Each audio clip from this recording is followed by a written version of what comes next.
Welcome to English Easy Hub. Join us as we ignite the flames of your English learning journey together. Please subscribe to watch and embark on your English learning journey. Don't miss out on the exciting content. This dialogue focuses on the effective use of self-recordings for improving spoken English. Simon seeks guidance from his professor on how to evaluate various aspects of his speech, including pronunciation, intonation, fluency, grammar, vocabulary, and overall communication skills. Through a series of thoughtful questions, Simon gains practical insights into self-assessment techniques, beneficial tools, and strategies for continuous improvement. The professor provides in-depth advice on how to overcome challenges, expand vocabulary, and simulate real-life conversations, making this dialogue a comprehensive guide for learners aiming to refine their spoken English. Good morning, Professor. I've been trying to improve my spoken English, and I thought using recordings of myself might help. Could you explain how I can assess my speaking effectively? Good morning, Simon. That's a fantastic approach. Recording yourself is an excellent way to gain insights into your pronunciation, fluency, grammar, and vocabulary use. Start by selecting a specific topic to speak about for a few minutes. Then listen to the recording objectively. Pay attention to your pronunciation first. Are there any sounds that seem unclear or mispronounced? Note down the words that cause trouble and practice them in isolation using pronunciation guides or language learning apps. Additionally, consider listening to native speakers saying similar sentences to internalize the correct sound patterns. That makes sense. But sometimes, I struggle to notice specific pronunciation issues. Are there any tools or techniques that could help? Absolutely. One helpful method is to compare your recording to native speakers. You can find sample dialogues, speeches, or podcasts. Play them alongside your recording and notice the differences. Additionally, phonetic tools like the International Phonetic Alphabet, IPA, can help you understand how sounds are produced. You could also try using language learning apps that offer feedback on pronunciation.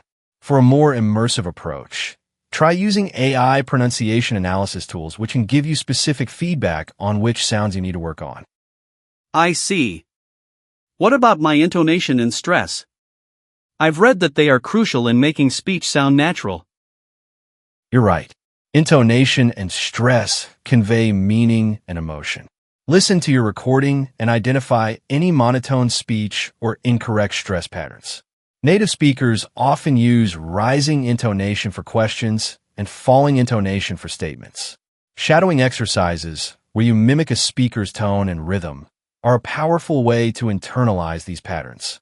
Additionally, practicing with audiobooks and paying attention to how narrators emphasize words can refine your understanding of stress and rhythm. Interesting. And how can I evaluate my fluency? Sometimes I pause too much or repeat words.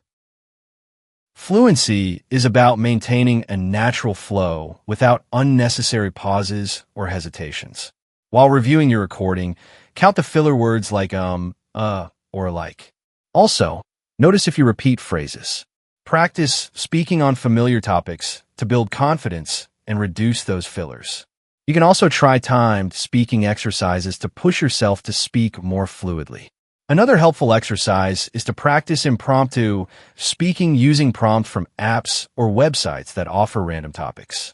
This forces you to think and respond quickly. That sounds practical. I also worry about my grammar. How should I approach that aspect? Grammar issues often become more evident when you listen to yourself.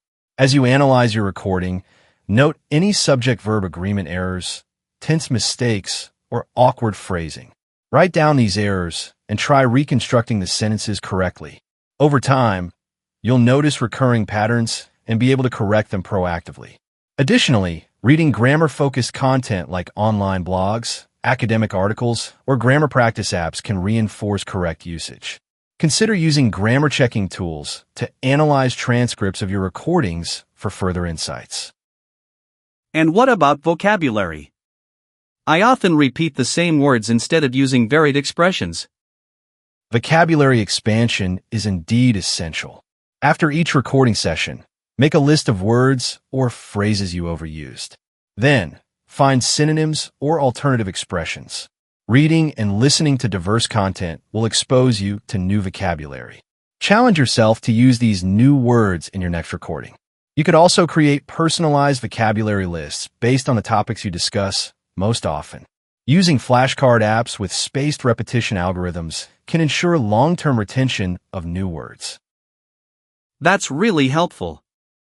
Sometimes I feel self-conscious when listening to my voice. How can I overcome this? Many people experience that. It's perfectly normal. Start by detaching yourself emotionally from the recording and think of it as an opportunity for improvement. Instead of focusing on how your voice sounds, concentrate on what you can learn. With practice, you'll become more comfortable. Additionally, recording yourself in different settings, like talking to a friend, presenting information, or storytelling, can make you more accustomed to hearing your voice. This exposure will gradually reduce the discomfort. I guess mindset matters a lot. How frequently should I record myself to see noticeable progress? Consistency is key. Aim to record yourself 2 to 3 times a week. Keep your topics varied, from daily experiences to abstract concepts. After a month, revisit earlier recordings to track your progress. Self-reflection combined with regular practice accelerates improvement.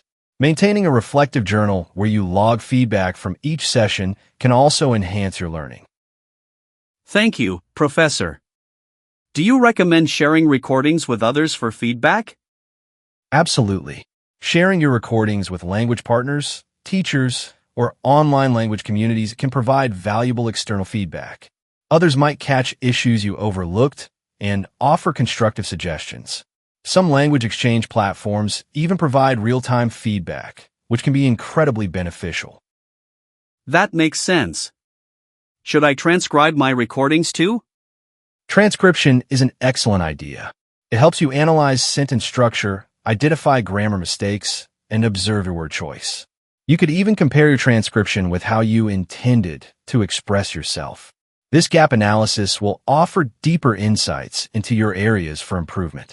Using transcription software can speed up the process, allowing you to focus on error analysis rather than typing. I hadn't thought about that.